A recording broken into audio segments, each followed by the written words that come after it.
안녕하세요. 안녕하세요. 반갑습니다. 반갑습니다. 사랑합니다. 사랑합니다.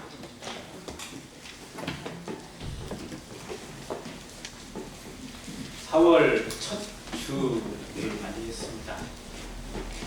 그리고 4월이 가장 완연한 봄의 계절이기도 한데, 글쎄요, 그렇습니다.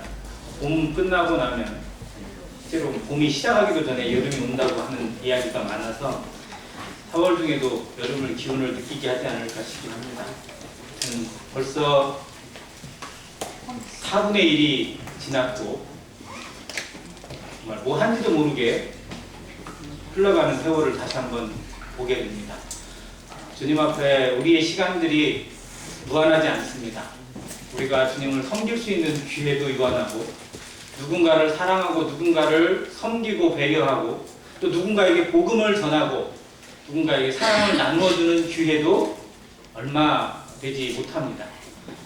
우리의 인생을 지혜롭게 보내고 하루하루의 시간들을 더 보람있게 보내는 성도 되시길 바라고, 오늘 하루도 주님의 은혜로 살아가고 주님의 은혜를, 내게 오신 은혜, 내게 나와준 그 은혜를 주님 앞에 돌리고 사람들에게 돌리고 누군가에게 나누어주는 정말 풍요로운 안행교회 성도 되시기를 주님의 이름으로 기도합니다. 아멘. 오늘은 룻기 3장의 순서입니다. 가급적이면 3장은 오늘 다 마무리할 수 있도록 해보겠습니다. 룻기 3장은 룻기서의 어떻게 보면 가장 큰 핵심이 담겨 있긴 한데요. 제목을 제가 이렇게 적어봤습니다. 룻의 청혼과 보아스의 언약. 청혼이 나옵니다. 청혼. 룻기 2장에서 우리는 모압 여인 룻이 자기 시어머니 나오미를 위해서 곡식을 주우러 가는, 사람들의 시선을 무릅쓰고 곡식을 주우러 출발하는 발걸음을 보았습니다. 그리고 하나님께서 그의 발걸음을 복주셔서 보아스의 밭으로 인도하시고 준비된 사람 보아스를 통해서 생각하지 못했던 것들을 얻게 하시는 하나님의 은혜를 보게 했습니다. 그 과정들을 통해서 룻의 마음이 위로를 받고, 이곳까지 이 원한 자기 집을 버리고 고향을 버리고 시어머니를 따라서 하나님을 믿으며 왔던 이 길에 하나님이 어떻게 인도해 주시고 복 주시는지를 조금이나마 느끼게 했어요. 그리고 그 가운데 생각도 못한 큰 수확을 거둡니다. 무려 한가만이 되는 보리를 걷게 해서 시어머니도 놀라죠. 그리고 그날 있었던 이야기를 듣고 나서 시어머니가 다르게 생각한 것 하나가 뭐냐면, 그 보아스는 단순히 우리에게 친절을 베풀어주고 먹을 것을 주는 사람이 아니라 그 이상의 사람이라는 것, 그 이상의 것을 보게 하고 그는 우리의 기업을 물을 자다. 그래서 나온 단어가 고엘입니다. 그는 우리의 소망이고 우리의 미래를 책임져 줄 수 있는 그런 사람이다라는 것. 그리고 그 고엘이 될 수 있는 보아스의 밭에서 약 2달여 가까이를 계속해서 곡식을 거두고 수확을 하면서 밀 추수가 끝나기까지 그곳에서 식량을 얻고, 어떻게 보면 매일매일 봤을 겁니다. 그렇지 않겠어요? 룻이 더 보아스를 보고 싶어 했을지, 보아스가 더 룻을 만나고 싶어 했을지는 모르겠지만, 아무튼 하나님이 두 사람을 계속해서 만나게 하세요. 교제하게 하세요. 그런데 보아스의 마음속에 저 룻이 내 와이프가 되면 좋겠다라는 마음을 이만큼이라도 했을까 싶긴 하면, 하나님이 어떻게 심어주실지 그건 알 수가 없어요. 그런데 룻도 저 사람이 내 남편이 되면 좋겠다 라고 생각을 참 할 수가 없어요. 그리고 그 생각은 누가 했느냐면 나오미가. 내 며느리 룻이 저 사람을 만나서 결혼을 했으면 좋겠다. 그래서 그 아들을, 낳은 아들이 우리의 가문을, 끊어져 있는 우리의 가문을 이어주는 희망이 됐으면 좋겠다 라는 기도는 두 사람 다 안 했어요. 어떻게 보면 못해요. 할 수 있는 상황이 못 됩니다. 근데 이건 이 중매장이가 된 나오미가 이걸 합니다. 3장 1절에 나오미가 이렇게 얘기합니다. 룻의 시어머니 나오미가 그에게 이르되, 내 딸아 내가 너를 위하여 안식할 곳을 구하여 너를 복되게 하여야 하지 않겠느냐. 그러면서 보아스를 소개합니다. 그는 우리의 기업을 물을 우리 친족이 아니냐. 너는 오늘 밤에 파장마당에 가서 그를 만나라는 겁니다. 그러면서 준비를 시킵니다. 자, 여기에서 나오미는 이제 흔히 말하는 중매쟁이에요. 성경에 중매쟁이가 몇 명 나옵니까? 자, 자기 스스로를 나는 중매쟁이다라고 말한 사람이 누구죠? 영적으로 나는 중매를 한다. 나는 너희를 그리스도께 중매하는 사람이다. 누가 했어요? 사도 바울이 했습니다. 사도 바울이 고린도서의 11장에 그렇게 얘기했어요. 내가 너희를 신령한 처녀로 그리스도께 중매하고자 한다. 자, 그러면 또 인생을 그리스도께 중매한 또 다른 사람이 하나 있어요. 신약의 연결점이 되어진 사람, 침례 요한입니다. 요한은 그 메시아를 알지 못하는 사람들에게 메시아를 소개해줘요. 나를 보지 마라. 나는 아무것도 아니다. 나는 소리다. 나는 지나가는 사람이다. 내가 아니라 누구를 봐라? 예수 그리스도를 봐라. 내 뒤에 오시는 이가 훨씬 큰 분이다. 그분이 곧 하나님의 아들이시다라고 소개를 해줍니다. 그래서 만나게 해주십니다. 중매쟁이 역할을 하는 겁니다. 이 영적인 중매쟁이의 역할이 대단히 중요한 겁니다. 왜? 잘 모르니까. 모르는 사람에게는 알려줘야 돼요. 스스로 알지도 말 수가 없으니까. 아무것도 모르는 사람에게 네가 알아서 가라고 하는 건 되게 무모한 겁니다. 그래서 어린아이는 부모가 손을 잡고 학교를 가주는 거고요. 그리고 어디에 갈 때 데려다 주는 겁니다.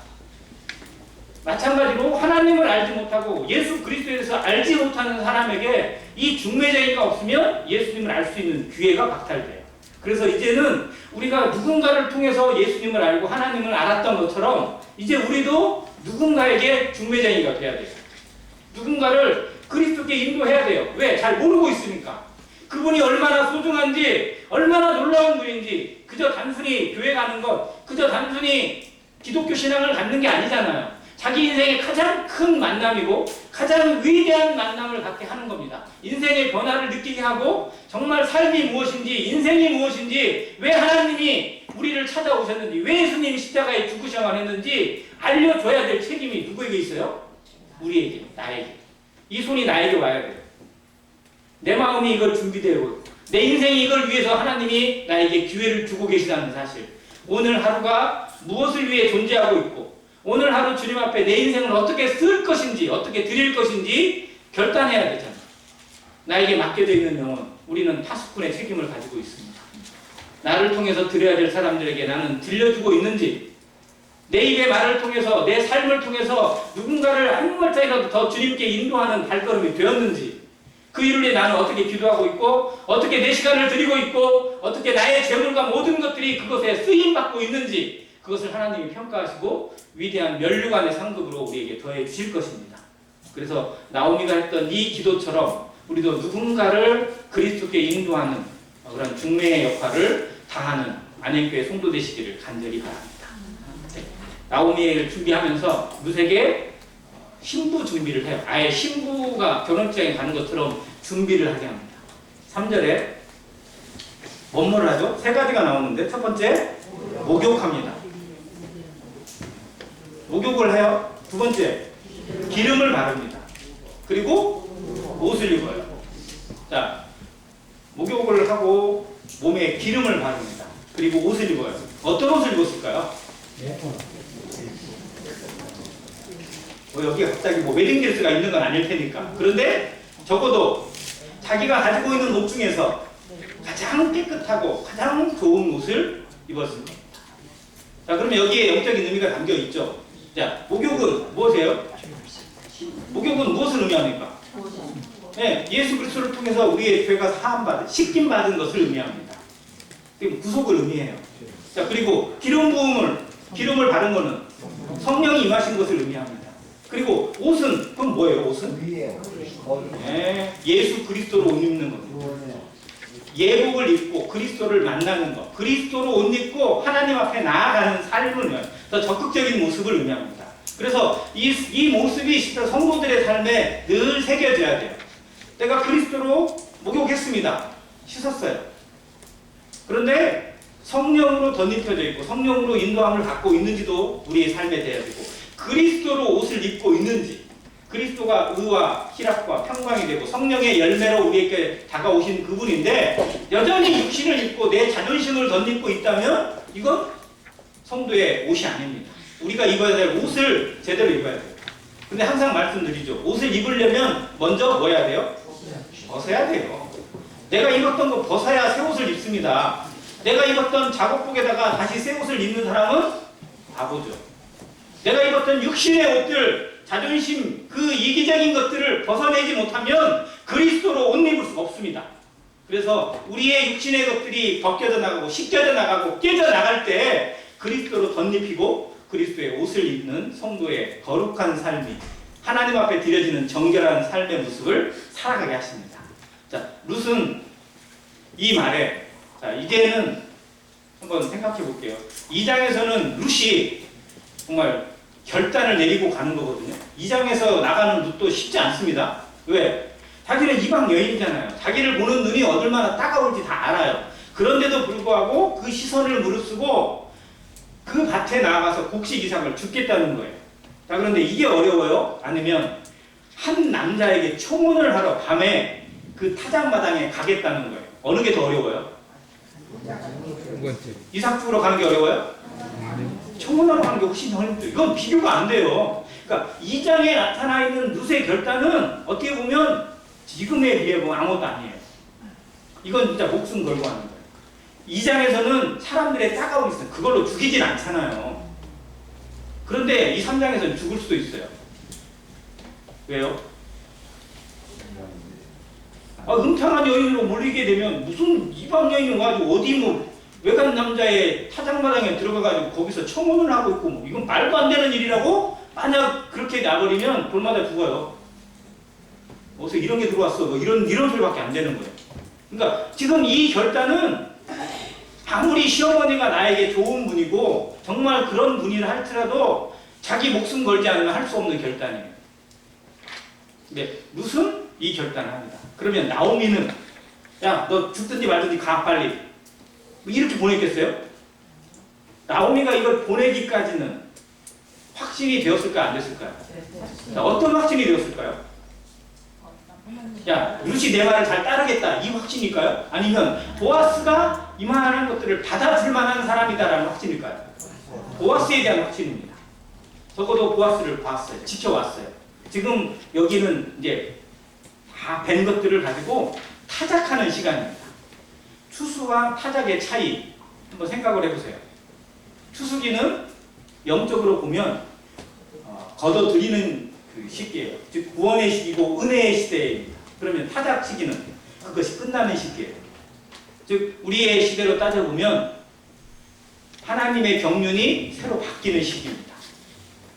여호와의 실적으로 얘기하면 이 시기가 언제냐면 초막절로 들어가기 전이에요. 즉 이스라엘에 따져보면 나팔절이 있고 나서 그 대속죄일이 있거든요. 대속죄일이 끝나고 초막절로 들어갑니다. 즉 그들이 영적으로 회복되어져서 하나님 앞에 부름받은 새 백성이 되고 새 나라가 되어지는 시기. 그래서 하나님 앞에 이제 모든 것을 다 저장하고 그래서 수장절이라고 부릅니다. 자, 그렇게 쌓여지는 때가 바로 이 타작 시기예요. 즉 영적으로는 7년 대환란이 시기고 교회가 휴거되고 7년 대환란이 이루어지고 이스라엘이 영적으로 다 회복되어져서 하나님 앞에 천년왕국에 들어갈 준비를 하는 시기예요. 즉 마지막 때에 정말 최정점에 달아 있는 것을 보여주는 시기입니다. 자, 그 시기가 바뀌었다는 거예요. 추수기가 아니라 이제 타작하는 시기입니다. 그러면 이스라엘 사람들에게 타작 시기는 타작 마당에서 타작을 하는 시기는 축제일까요? 고난일까요? 축제입니다. 이스라엘 민족이 제일 기뻐하는 시기가 두 가지가 있는데요. 첫 번째는 이 타작 마당에서 곡식을 타작하는 시기고 두 번째는 양털을 깎는 때예요. 이 축제입니다. 축제. 양털을 깎을 때 정말 막 어떻게 보면 양털 깎는 곳이 보셨어요? 한 마리의 양이 털을 깎으면요, 그 양이 심지어 어떤 거는 진짜 몇십 킬로 나오는 10킬로가 넘는 것도 나오는데요. 막 털이 이렇게 될 때까지 길러놓고 그걸 깎는다는 거예요. 그러니까 양털을 깎을 때는 정말 그 소출을 얻는 것으로 인해서 기뻐하고 어마어마한 축제를 하고 즐깁니다. 자기만 하지 않고요, 남들에게 다 베푸고 나눠요. 여기서도 마찬가지예요. 타작마당의 시기에서 타작을 하고 나면 그것을 즐기고 사람들에게 즐기고 정말 자기에게 주신 것들에 대해 감사하는 시간이에요.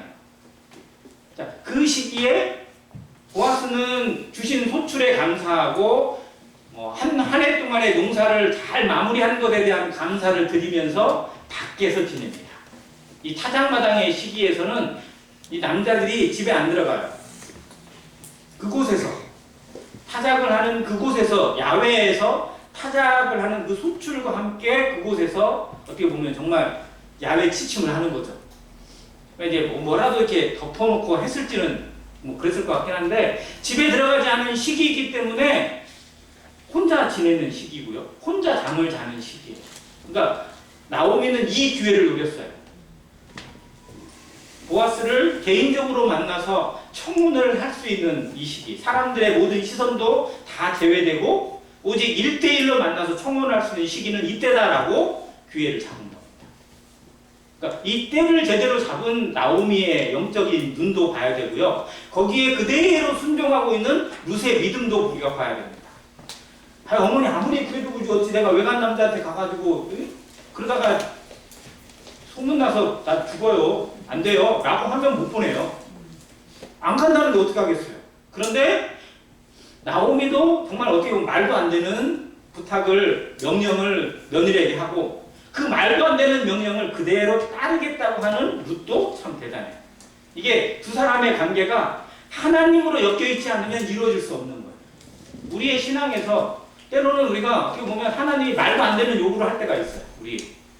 왜 하나님 나 그렇게 정말 힘들고 바쁜데 왜 나한테 이거 하라고 하세요? 다른 사람도 많은데 왜 나한테 이거 부탁하세요? 라고 우리 마음속에 하소연이 될 때도 없잖아. 있습니다. 신앙은 그래요. 그런데 하나님이 그렇게 하시는 이유는 분명히 존재합니다. 그것에 대해서 우리가 정말 아니요라고 말할 것인지 예 하겠습니다. 예 그렇습니다. 라고 우리의 고개를 숙일 것인지가 우리의 신앙의 깊이라고 저는 생각합니다. 남들이 아니라고 할 때 그걸 맞습니다 라고 말할 수 있는 사람, 안 된다고 할 때 할 수 있습니다 라고 말할 수 있는 사람이 정말 하나님의 사람이 아닐까 싶습니다. 여기 룻이 고백을 한 게 있어요. 5절 같이 한번 읽습니다. 시작. 룻이 시어머니에게 이르되 어머니의 말씀대로 내가 다 행하리이다 하니라. 이 고백하고 저는 비슷한 고백이 누구의 고백 같으세요? 마리아의 고백. 마리아가 성령으로 잉태될 거라고 하는 이야기를 들었을 때 뭐라고 고백하냐면 주의 계집종윤이 말씀대로 내게 이루어지이다라고 고백합니다. 우리에게 말씀은 무슨 의미인지, 내 생각이나 나의 상황이나 내 입장을 뛰어넘는 그 모든 것을 초월하는 것이 말씀인데도 불구하고 우리는 말씀 앞에 우선순위가 내 생각일 때가 너무 많습니다. 당연히 안 된다고 할 때가 있어요. 그게 당연한 것처럼 여길 때도 있습니다. 그런데 말씀이 그렇다면, 하나님의 뜻이 그렇다면 내 생각이 어떠하든지 먼저 접어야 돼요. 그게 말씀 앞에 사는 진짜 믿음입니다. 믿음을 다른 말로 뭐라고 하냐면 순종이라고 합니다.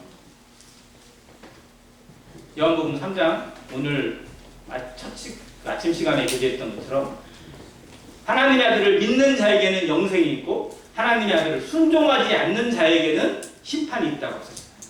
믿음과 순종이라는 단어를 같이 썼습니다. 마찬가지입니다. 우리에게도 하나님의 말씀을 믿는다면, 하나님을 믿는다는 것은 그분이 하신 말씀 앞에 그대로 전적으로 순종하겠다는 의미가 담겨져 있어요. 그것이 내 삶에서 이루어지느냐 이루어지지 않느냐가 내 믿음의 깊이입니다. 내 믿음이 초보냐 아니면 성숙한 믿음이냐의 차이예요.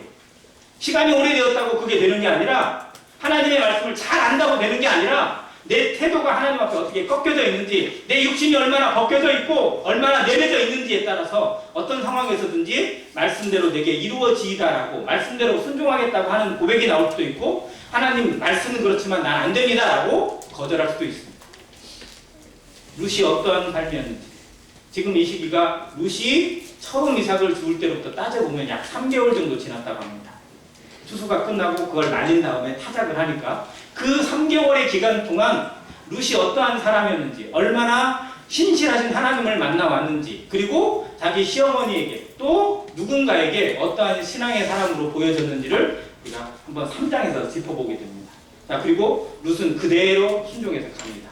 목욕하고 기름 바르고 새 옷을 입고 이 밤에 어디로 간다고요?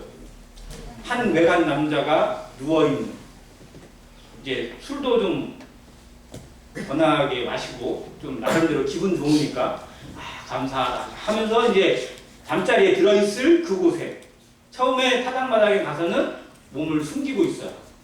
왜? 이불자리에 들 때까지는 기다려야 되니까. 그리고 이 남자가 술에 답니다. 7절에 보니까 이렇게 돼 있어요. 보아스가 어떻게 돼 있어요? 먹고 마시고 마음이 즐거워. 자, 그러면 먹고 마실 때는 다른 사람들이 있었을까요? 없었을까요? 있었을 것 같아요. 왜? 이 타작마당은 나누는 자리예요. 타작마당은. 왜? 수출에 대한 감사가 있고 막 찬양이 있고 그러니까 같이 친구들이랑 뭐 친한 사람들이랑 같이 먹고 마시고 그렇게 합니다. 그런 다음에 이제 자야 돼요. 다음날 타작마당을 위해서. 자, 그래서 이제 헤어지고 정말 마음에 기쁨이 있습니다. 얼마나 뿌듯하고 얼마나 감사했겠어요. 자, 그런 마음으로, 즐거운 마음으로 자기의 이부자리로 들어옵니다. 야외 취침을 하는 거예요, 한마디로. 자, 그 이부자리에 들어와서 누울 때 룻은 숨어 있다가 그 이부자리 발끝허리 부분에 들어가서 같이 자는 거예요. 어떻게 보면 한 이불을 덮고 자는 거죠. 동침을 요청하는 겁니다. 이게 쉬울까요? 한번 생각해 보세요. 이 상황이. 자, 그런데 이부자리를 같이 덮고 있으면 이 사람이 그걸 알아채야 되는데 너무 술을 많이 먹고 그냥 그야말로 KO 돼가지고 있으면 몰라요. 그러면 안 되잖아요. 그러니까 그 상황도 안 돼. 그러면 자기가 건드려야 된단 말이에요. 깨워야 된단 말이에요. 이것도 쉬운 일이 아니에요. 그런데 룻이 이곳에 들어가서 누워서 이불을 자기 발에 덮고 이러고 있어요. 같은 이불을 덮고 있습니다. 룻이 정말 마음이 어땠을까요? 그 순간에 같은 이불을 잡아 당겨서 자기 발을 덮으면서 그 남자의 안색을 살피고 그 상황을 살피고 있는 거. 혹 주변에 누가 보는 사람이 없을까? 뭔 생각이, 얼마나 많은 생각이 들어요. 얼마나 가슴이 두근두근 했겠어요. 자, 그런데 여기에 오직 무엇으로 왔냐? 하나님에 대한 믿음으로 왔습니다.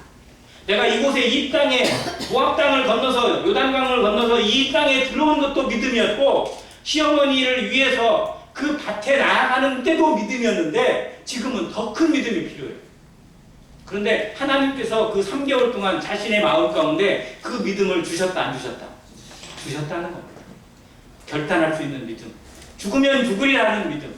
내가 이곳에서 오해를 받아서 죽더라도 정말 아무 상관이 없어요. 그러나 하나님께서 더 좋은 길로 인도하실 거라고는 확신을 가지고 지금 이 밤에 그 이불을 덮고 있습니다. 기다리고 있어요. 하나님의 때를. 자, 8절 밤중에 그가 놀라 몸을 돌이켜 본즉 한 여인이 자기 발치에 누워있는지라. 남자가 얼마나 놀랐을까요? 네? 아니 자고 있는데 혼자 자고 있는데 갑자기 저쪽에서 누가 있어. 딱 봤더니 여자가 누워있어요. 그럼 얼마나 황당하고 놀랐겠어요. 자, 9절 같이 읽습니다. 시작. 이르되 내가 누구냐 하니 대답하되 나는 당신의 여종 루시오니 당신의 옷자락을 펴 당신의 여종을 덮으소서. 이는 당신이 기업을 물을 자가 됨이니이다 하니. 여기서 제일 와닿는 단어 한번 찾아보세요. 9절에서 제일 딱 와닿는 단어 혹시 한번 찾아보시면 옷자락? 네, 옷자락이 와닿으세요? 덮으소서. 여러 가지가 나올 수 있으면, 자, 우리가 생각해야 될 말씀이 첫 번째는 너는 누구냐예요. 너 누구냐? 너 누구야? 뭐 이렇게 막 이제 어떻게 보면 소리친 것 같은데 이 말 속에 정말 우리 영적인 의미가 담겨 있으니까 나중에 살펴볼게요. 정말 더 놀라운 건 보아스는 놀래서 너 누구냐라고. 그런데 준비되어 있는 룻이잖아요. 룻은 이미 작정하고 간 거니까. 근데 룻이 뭐라고 고백하느냐면 당신의 여종 룻이라고 해요. 당신의 여종이라고 말합니다. 당신의 여종 루시온이, 그러니까 여기까지는 사실이에요. 자, 그런데 그 다음부터는 믿음입니다. 나는 루시입니다. 그런데 당신의 옷자락을 펴서 여종을 덮어주시라고 요청을 해요. 자, 이불을 덮는 것과 옷자락을 펴서 나를 덮어달라는 것과 같아요, 달라요? 완전히 다르죠. 이불은 어떻게 보면 그냥 도구일 뿐이잖아요. 근데 옷자락으로 나를 덮어달라는 의미가 뭘까? 한번 생각해 보셔야 돼요. 자, 2장에서 루시 어떻게 나한테 이런 은혜를 베푸니까? 라고 했을 때 보아스가 얘기했어요. 네가 어떻게 시어머니를 섬겼는지 내가 다 들었다, 다 안다. 그러면서 하나님의 이름으로 그에게 축복하거든요. 하나님의 날개 아래 보호를 받으러 온 너라고 얘기하면서 하나님께서 너에게 은혜를 내려주시고 복을 주시기를 구한다고 했어요. 뭐 아래 보호를 받으러 왔다고요? 날개. 그 하나님의 날개라는 단어하고 여기에 옷자락이라는 단어가 같은 단어입니다. 그러니까 당신이 나한테 하나님의 날개 아래 보호를 받으러 왔다고 나를 말하지 않았습니까? 이제 하나님의 날개가 바로 당신의 옷자락입니다 라고 고백하는 거예요. 즉 적극적으로 말하고 있는 신앙 고백입니다. 이건 나오미가 생각했던 것 이상이에요. 나오미는 거기서 어떻게든 만나면 당신은 내 기업 물을 자입니다 라고 하다 보면 보아스가 긍휼히 여기고 잘 봐줄 거야 라고 생각해서 보냈어요. 그런데 룻은 자기를 보낸 시어머니의 생각 이상으로 고백을 해요. 뭐예요? 당신의 옷자락으로, 당신의 날개 그늘로, 하나님의 날개 그늘이 당신이 내게 누가 되달라는 거예요? 나의 구원자가 될 뿐만 아니라 나의 하나님이 되달라고 요구하는 겁니다. 하나님의 날개가 바로 당신의 옷자락이니까. 그것으로 나를 덮어달라는 거예요. 나를 보호해달라는 겁니다. 유일한 신앙 고백이에요. 누구나 할 수 없는 신앙 고백을 지금 무시하고 있습니다. 적극적인 신앙 고백이에요. 하나님 앞에 이러한 신앙 고백을 드리시는 성도 되시기 바랍니다. 하나님, 나는 하나님의 자녀입니다. 하나님은 나의 하나님이십니다. 하나님의 옷자락으로 나를 덮으시고 나와 함께 하셔서 나를 평생에 인도하시기를 하나님은 그렇게 하시잖아요. 그런데 그것을 확신하고 부르짖는 기도가 우리에게 없을 때가 많아요. 그래서 힘들어요. 하나님이 함께 계시는데도 힘들고 하나님이 붙잡아 주시는데도 힘이 없고 우리가 그럴 때가 너무 많아요. 우리가 기도하지 않는 거예요. 그건. 하나님을 몰라도 너무 모르는 겁니다. 그래서 이렇게 기도하고 이렇게 고백해야 돼요. 하나님이 나와 함께 하시는 걸 내가 느끼게 해주십시오. 하나님이 내 손을 붙잡고 있는 것을 내 손이 느끼게 해주십시오. 내 인생을 어떻게 인도하시는지 내가 그걸 확신하고 걸어가도록 오늘 하루 두려워하지 않고 담대함으로 걸어가는 정말 하나님의 자녀가 되게 해달라고 기도하셔야 돼요. 세상에서 지지 않고 흔들리지 않고 요동하지 않는 사람으로 하나님의 떳떳한 자녀처럼 담대한 하나님의 황태자로 살아가도록 나를 인도해달라고, 나를 붙잡아달라고, 그걸 내가 볼 수 있도록 해달라고 기도하셔야 됩니다. 우리의 삶이 이 기도로 채워져서 하나님과 이론적으로만 동행하고 말씀으로만 동행하는 게 아니라 내 삶의 동행이 이루어지는 정말 복되고 능력 있는 성도의 삶이 되기를 간절히 바랍니다. 이게 옷자락이에요. 근데 이 옷자락 하면 또 떠오르는 여인이 하나 있죠. 혈루병. 혈루증 걸렸던데. 이 여인이 몇 년 동안 혈루병으로 앓았어요? 네? 여기 색깔이 좀 하시고 12년 여기 12년하고 그 다음에 12살 난 그 소녀하고 같이 나와요. 그 소녀를 살려달라고 구해달라고 하던 자리에 이 여인이 옷자락을 잡았거든요. 예수님이 옷자락에서 능력이 나온 걸 아시고 아무튼 그렇게 하셨던 내용이 나와요. 옷자락만 잡아도 나오는 거, 옷자락만 붙잡아도 된다고 하는 그 믿음. 근데 그 옷자락은 정말 위대한 거잖아요. 어마어마한 거예요. 하나님의 보호예요. 자, 당신은 나의 구원자이십니다. 당신은 나의 도움을 주시는 분입니다가 아니라 이제 여기서는 뭐냐면 당신은 나의 하나님입니다. 나의 주인입니다. 나의 모든 것입니다. 라고 하는 고백이에요. 구원의 능력을 맛보고 신앙의 참된 것을 맛보려면 하나님이 내게 어떤 분이신지를 더 알아가는 것이 필요합니다. 영국에 있었던 이야기 조금 말씀드릴게요. 우리나라도 불 때문에 정말 엄청난 일을 겪었는데 영국의 한 건물, 5층짜리 건물이었다고 해요. 불이 났어요. 건물에서. 그런데 4층에서 한 여자가 막 소리 살려달라고 소리를 치고 불이 다 붙고 있는데 4층에서 못 빠져나온 거예요. 창문가에서 막 살려달라고 소리를 지르고 있어요. 근데 너무 위험해요. 소방관들이 상황을 보면서도 어떻게 구해야 될지 정말 안타까운 상황 가운데 한 소방관이 용감하게 거기에 사다리를 대고 올라가서 이 여인을 구해냈어요. 그리고 얼마 뒤에 그 건물이 무너져 버렸어요. 정말 극적인 상황에서 이 소방관이 그 여인을 구했죠. 여인이 너무 감사했어요. 그런데 그날은 너무 경황이 없어가지고 이 소방관이 누군지도 모르고 인사도 못 드렸대요. 그러니까 미안한 마음에 그 다음에 찾아간 거예요. 소방서를 찾아가지고 나를 구해준 소방관이 누군지 가가지고 이제 가서 감사합니다 인사를 하고 막 이렇게 했대요. 그랬더니 이 소방관은 나는 당연히 할 일을 했는데 이렇게까지 하니까 또 좀 약간 미안하잖아요. 그래서 소방관도 나중에 선물을 하나 들고 여인한테 찾아갔대. 대충 뭐가 좀 보이죠? 근데 공교롭게도 이 소방관도 총각이고 이 여자도 미혼이었어요. 이 선남 선녀가 이 일로 만났어. 만나다 보니까 둘이 너무 잘 맞아. 뭐 어떻게 됐어요? 결혼을 했어요. 그리고 음식을 차려주고 뭘 해주고 막 사랑을 나눕니다. 자, 그러면 이 여자가 결혼해서 이 소방관 남편에게 밥을 해주고 음식을 해주고 뭘 막 해줘요. 대접을 해주고 막 사랑을 나눕니다. 그건 자기의 목숨을 구해준 남자이기 때문에 하는 거예요? 자기 남편이기 때문에 하는 거예요? 남편이기 때문에 하는 겁니다. 이게 신앙이에요. 처음에는 만남은 나의 목숨을 구해준 겁니다. 근데 알면 알수록, 알아가면 알아갈수록 내 인생의 모든 것이 되는 것. 그게 예수님이어야 돼요. 예수님을 단지 나를 죄에서 건져주신 분으로만 아는 것 자체는 신앙의 초보입니다. 근데 예수님이 내 남편이고 나의 모든 것을 아시고 내 인생을 다 드릴 수 있는 내 인생의 주인이다라는 것. 나의 왕이시고 나의 통치자이시고 내 인생의 모든 인생의 섭리라는 것을 깨닫고 그 관계를 이어갈 때 그게 결혼이에요. 내 목숨을 살려줬다고 결혼해야 되는 거 아니잖아요. 그게 아니에요. 그런데 결혼 관계로 가는 것은 사랑입니다.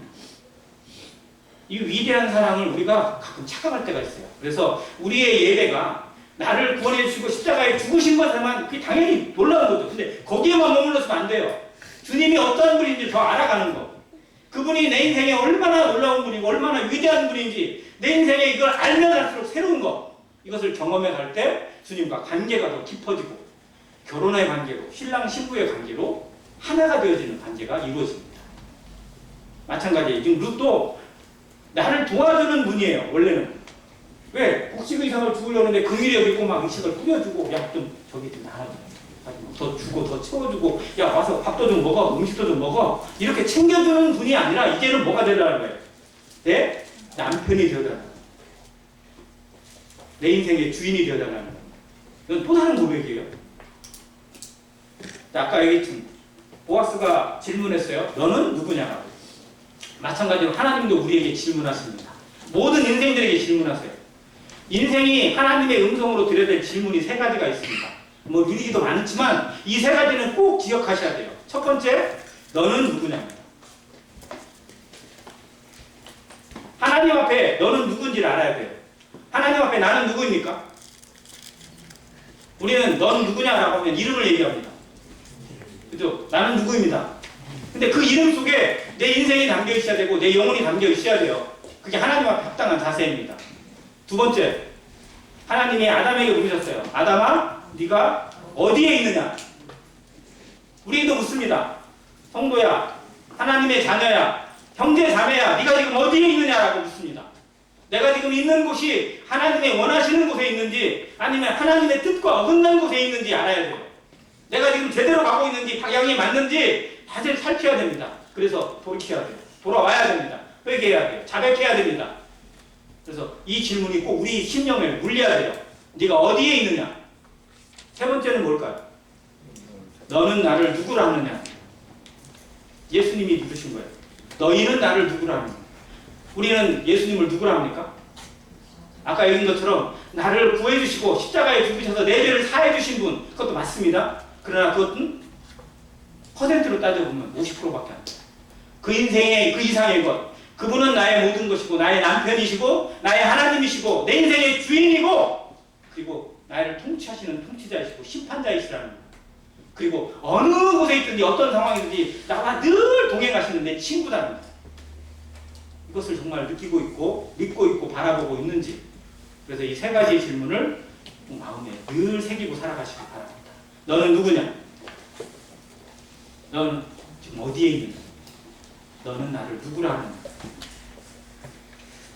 이 얘기를 합니다. 루시, 당신은 나의 기업을 물을 내 남편이 되어야 될 분입니다 라고 책임을 전달했을 때 보아스가 이래, 내 딸아, 여호와께서 내게 복 주시기를 원하노라. 네가 베푼 인애가, 여기 인애가 나옵니다. 처음보다 뭐가 낫다? 나중이 더하다. 자, 이 말이 뭘까요? 네가 베푼 인애가 처음보다 나중이 낫다 라는 말이 우리 마음속에서 좀 해석이 되셔야 돼요. 자, 그러면 지금 베푸는 인애, 지금 베풀고 있는 이 인애가 그 전에 것보다 훨씬 더 뛰어나다는 거잖아요. 그러면 그 전에 루시 베푼 인애가 뭐예요? 그 전에 시어머니 따라서 돌아온 거, 그리고 시어머니를 공양하기 위해서 곡식 이삭을 주운 거, 이게 처음 베푼 인애예요. 인애라는 단어를 히브리어 헤세드라고 합니다. 구약을 관통하고 성경을 관통하는 단어예요. 헤세드예요. 꼭 기억하세요. 그리고 예세드에서 팬이라고 하는 사랑이라는 단어가 옵니다. 그래서 구약의 모든 것을 관통하는 단어, 하나님의 긍휼입니다. 인애라고도 해석이 되고 긍휼로도 해석이 됩니다. 자, 네가 그렇게 온 것이 인애였고 긍휼이었고 그리고 섬김이었고 사랑이었다. 그런데 지금 하는 이 일이 더 크다는 거예요. 지금 하는 일이 뭐예요? 자기 기업을 잇기 위해서 한 남자에게, 외간 남자에게 찾아가서 청혼하는 거예요. 그런데 이게 너를 위한 것, 자기를 위한 것이 아님을 보아스가 알고 있는, 누구를 위한 거예요? 자기 시어머니를 위해서, 그 가정을 위해서 자기 자신을 희생하고 있다는 걸 압니다. 이게 룻과 나오미와 보아스가 서로를 정말 너무 잘 알아주고 있어요. 자기를 위해 욕심을 부리지 않고 한결같이 다른 사람을 배려하는 모습으로 살아가고 있어요. 그래서 하나님의 작품이 나옵니다. 위대한 작품은 나를 위한 욕심이 아니라 남을 위한 배려가 될 때 작품이 나와요. 삼위일체 하나님을 보세요. 하나님은 하나님의 모든 것을 통치하시고 섭리하시는 하나님께서 아들을 위해서 아들에게 모든 영광을 돌립니다. 하나님의 뜻이에요. 그리고 아들은 자기를 챙기고요? 아니에요. 하나님의 뜻만을 챙깁니다. 하나님의 뜻, 하나님의 영광. 그리고 삼위일체 하나님의 마지막 성령은 하나님의 뜻과 아들의 모든 것을 드러내세요. 이게 삼위일체의 완벽한 합력입니다. 선이에요. 마찬가지예요. 성도들이 자기를 챙기려고 하거나 내 입심을 챙기려고 할 때는 교회는 분열이 됩니다. 그러나 서로를 위하는 것으로 서로를 칭찬하고 배려하고 위해주는 모습이 나올 때에 합력해서 선을 이루게 하세요. 그래서 우리 인격에 이것을 배워줘야 됩니다. 나를 위해서가 아니라 남을 위해서, 하나님의 영광을 위해서. 이게 하나님의 뜻이다라는 거예요. 나를 희생하는 거, 나를 낮추는 거, 겸손을 통해서, 온유를 통해서 주님을 드러내는 것이 하나님의 작품입니다. 이 관계를 우리 마음에서 한번 배워가고, 그러면서 보아스가 뭐라고 했냐면, 내 딸아 두려워하지 말라. 네 말대로 내가 다 행하리라. 네가 현숙한 여자인 줄을 누가 안다는 거예요? 이 성읍 백성들이 다 안다. 네가 지금 이렇게 하는 행동에 대해서 사람들이 오해할지고 뭐 이런 거 생각하지 마. 두려워하지 마. 나는 절대적으로 그렇게 생각하고, 네가 현숙한 여인인 줄 알아. 그래서 룻기 다음에 그 룻기가 어느 성경 뒤에, 히브리서의 성경에서는 어느 성경 뒤에 온다고요? 룻기가 히브리 성경에서는 잠언 뒤에 옵니다. 잠언 31장 현숙한 여인 뒤에 이 현숙한 여인의 대표가 누구다? 룻이라고 보여줘요. 이 현숙한 여인의 표상으로 이 룻을 그때 이스라엘 사람들이 정말 존경한다고 합니다. 자, 네가 현숙한 여인이라, 네가 내 결혼을 위해서, 네 그 인생을 위해서 지금 나에게 온 게 아니라는 걸 내가 알고 있고 우리 성읍 사람들이 다 안다. 네가 3개월 동안 보여준 모습이 성읍 사람들의 모든 시각을 바꿨다. 그전에는 의심의 눈도 있고 따가운 시선도 있었을지 모르지만 지금은 다 안다는 거예요. 그러면서 안심을 시켜줍니다. 그런데 중요한 건 내가 하고 싶어도 하는 게 있고 할 수 없는 게 있어요.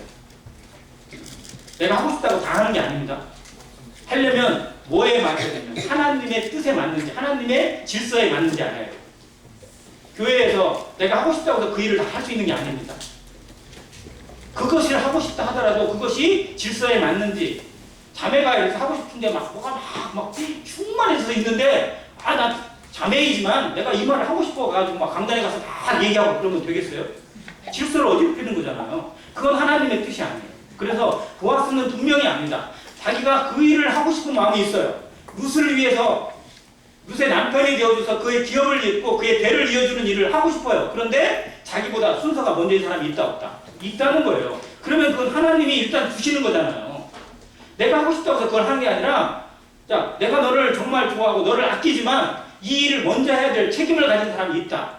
그 사람이 만약 그 일을 감당한다고 하면 그건 좋은 일이다. 나는 그곳에서 더 손을 넘고 싶지 않다. 그러나 그 사람이 거절한다면 그 다음 순서가 나니까 내가 하겠다는 거예요. 이게 합당한 자세입니다. 질서를 지키는 것, 그 선을 넘어가지 않는 것, 하나님의 영역을 침범하지 않는 것이 신앙이에요. 내가 하고 싶어서 하는 것은 어떻게 보면 독재와 같아요. 가장이니까, 집에 아빠니까, 남편이니까 마음대로 할 수 있어요. 옛날에는 그랬을지 모르겠어요. 근데 지금은 더 못하죠. 그렇게 하면 무슨 남자? 간 큰 남자, 간이 배 밖으로 나온 남자. 근데 하나님의 질서 안에서 이 선을 넘지 않는 것이 정말 중요합니다. 자, 보아스가 이렇게 얘기해요. 그리고 다음에 14절에 보니까, 14절에 룻이 새벽까지 그의 발치에 누웠다가 알아보기 어려울 때에 일어났으니 그의 사장마당에서 보리를 대서 그에게, 야, 네 옷을, 겉옷을 이렇게 해. 그리고 담아줘요. 6번 담아줍니다. 어떤 사람은 이 6이 숫자가 뭐 따지고 그러는데 6번 담아줬어요. 양이 적을까요? 많을까요? 많죠. 6번 담아줬어요. 이 6번 담았다는 게 배로 6번 담아줬다는 의미예요. 그러면 배로 6번 담으면 대충 어느 정도 될까요? 이게 첫째 날 보아스의 밭에서 얻었던 곡식 있죠. 한 에바. 그 정도 된다고. 그러니까 한 가마니를 더 달아준 거예요. 자, 근데 이걸 왜 달아줬을까요? 야, 나 곡식 많으니까 너 가져. 이렇게 준 거예요? 아니에요. 자, 지금 룻이 온 목적을 이뤘어요? 못 이뤘어요? 못 이뤘죠. 이거 기다려야 되잖아요. 기다려야 되는데 지금 그걸 기다리고 있을 누구? 나오미. 나오미한테 보아스가 이것에 대해서 분명히 이룰 거라는 확답을 이걸로 줘요. 증표예요. 네, 나오미한테 빈손으로 갔다가 야, 뭐야, 아무것도 없어? 이러면 안 되잖아요. 나오미는 지금 막 어떻게 됐는가 그냥 궁금해가지고 지금 잠도 못 자고 있는데, 자, 그 나오미를 위해서 하는 배려입니다. 정말 보아스는 모든 면이 다른 사람들을 깊이 생각하고 신중하게 생각하는 배려의 사람이었어요.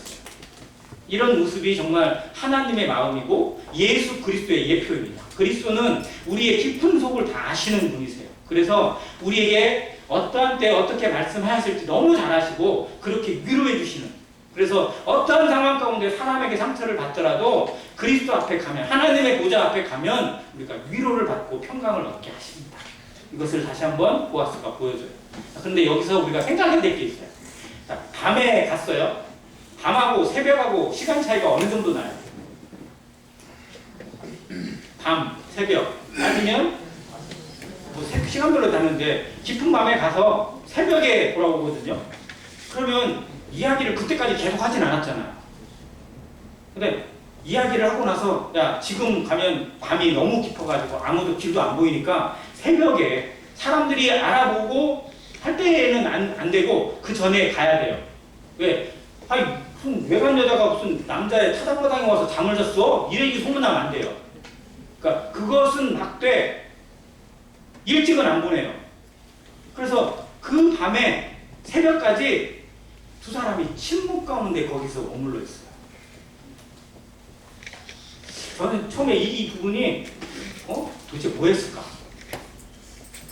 두 사람이 멀쩡멀쩡 서로 눈만 쳐다보고 있었을까? 그 이상하잖아요. 근데 그때 과연 뭐를 했을까요? 그 시간. 저는 이거를 여백이라고 두고 싶습니다. 여백. 우리 삶에 이 여백이 있기를 바랍니다.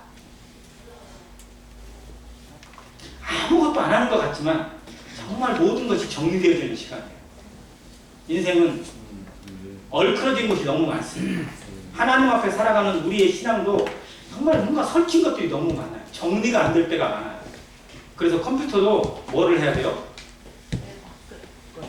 백업을 해야 되고 포맷을 해야 돼요. 포맷을 해야 그 용량이 더 훨씬 많이 쓰고 잘 쓸 수 있어요. 우리 인생도 포맷의 작업이 필요합니다. 이 여백이 과연 이 시간 동안 한 2시간인지 3시간인지 모르겠어요. 그런데 그 시간 동안 정말 얼마나 많은 생각들이 그에게 스쳐 지나갔을까요? 지난 3개월의 시간들, 아니 그 이전에 했던 모든 일들을 딱 생각했을 겁니다. 한번 돌아보세요. 우리 인생 한번 돌아보는 시간이 필요합니다. 지금까지 하나님 앞에 살아오는 시간이 20년이든 30년이든 40년이든 아니 어떤 50년이 될 수도 있어요. 그런데 그 시간을 지금 정리되지 못하고 아무 생각 없이 살아가다면 우리는 정말 하나님의 뜻대로 사는 게 아니라 내 고집대로 살아갈 수도 있어요. 그래서 정리하는 시간이 필요합니다. 지금까지 하나님은 어떻게 나를 인도해 오셨는지, 어떤 하나님을 섬기고 살아왔는지, 내 인생의 모습 가운데 정말 하나님 앞에 자부심이 느껴지고 자랑하는 것과 아니면 부끄러운 것들과 이런 것들이 정리가 돼야 돼요. 그러면서 정말 앞으로의 삶의 기도 제목이 나와요. 이런 여백이 우리의 묵묵한 시간에, 침묵의 시간에 이루어집니다. 기도의 시간이 이루어져요. 아무도 침범하지 못하는 시간이 이루어집니다. 이것이 기도의 능력이고 여백의 능력입니다. 이 루시 보아스가 그 시간을 갖고 있어요. 그게 정리되고 평안한 마음으로 시어머니에게 돌아갔습니다. 시어머니가 여기 16절에 시어머니에 관이 그가 이르되 내 딸아 어떻게 되었느냐. 근데 여기에 뭐 표시가 하나 써 있죠. 밑에 보면 박수에 보면 뭐라고 되어 있어요? 너는 누구냐고 되어 있어요. Who are you? 라고 되어 있어요. 시어머니가 룻을 몰라가서 너는 누구냐라고 했겠어요? 이게 무슨 의미일까요? 너는 누구냐라는 의미가. 어떻게 되었느냐라는 의미를 다시 해석해보면 뭐냐면 야, 너 이제 누구의 아내냐라고 묻는 거예요. 너는 이제 누구의 사람이냐라는 거예요. 네 신분이 바뀌었느냐는 거예요. 우리는 그리스도를 만나고 새 신분을 얻습니다. 새 사람이 되었습니다. 누군지 그리스도 안에 있으면 새 피조물입니다. 이전 것은 지나갔으니 새 것이 되었어요. 새 것이에요. 새 것. 새 이름을 얻고 새 생명을 얻고 새 신분을 얻습니다. 새 것으로 살아가야 돼요. 이전에 나는 사라졌습니다. 그리스도 안에서 나는 죽었고 새로운 사람으로 태어났습니다. 과연 나는 그렇게 살아가고 있는지를 물어보는. 너는 지금 어떻게 살아가고 있느냐? 너는 지금 어디에 있느냐? 너는 새로운 사람이 되었느냐라고. 그래서 이것에 대해서 룻이 고백을 하면서 알려줄 때 나오미가 얘기합니다. 자, 이제 우리가 할 일은 뭐다? 기다리는 거예요. 진인사 대천명이라고 하죠. 요즘은 대천명이 아니라 대처명이라고 하더라고요. 잘 생각해보세요. 진인사 대처명. 일을 다 하고 아내의 명령을 기다립니다. 이게 말 같은 얘기인지 잘 모르겠어요. 대천명이 아니고. 그러니까 아무튼 사람이 해야 될 부분이 있고요. 하나님이 책임지시는 부분이 나옵니다. 우리는 우리의 역할을 다하고 하나님의 뜻을 기다려야 돼요. 내가 하나님의 뜻을 침범할 수는 없습니다.